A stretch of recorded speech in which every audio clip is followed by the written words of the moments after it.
medication-assisted treatment program at Boca Recovery Center is different from other medication-assisted treatment programs because it was developed out of Betty Ford Hazelden in Minnesota, and it's called the Comprehensive Opioid Response with the 12 Steps, Core 12.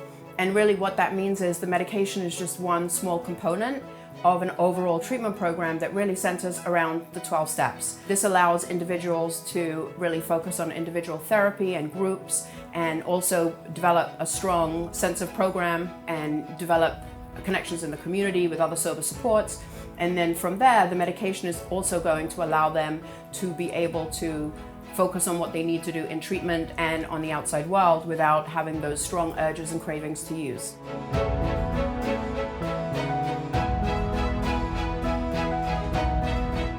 So the use of medication-assisted treatment is a pretty controversial topic, and there are a lot of people who like to argue and debate about whether or not people are actually sober if they are using medication-assisted treatment.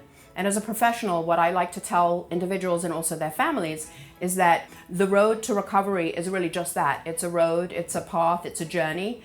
So therefore, if one does require the use of medication on that journey to get to that end point, which is full recovery, then it's really an important tool. I think it's a very valuable way for people to engage in treatment. We know that insurance companies are really very eager for medication-assisted treatment to be part of programs because it has been proven and researched to work. So really, the end result is what's most important, rather than arguing about whether or not somebody is in recovery if they're using that medication.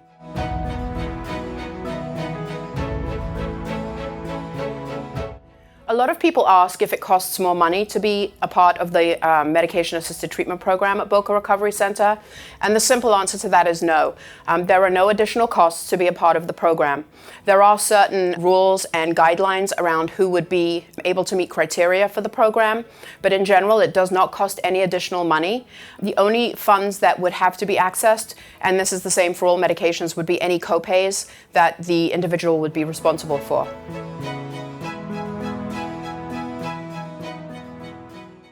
A lot of individuals and families like to ask, well, what happens when my loved one leaves treatment and what happens with the medication?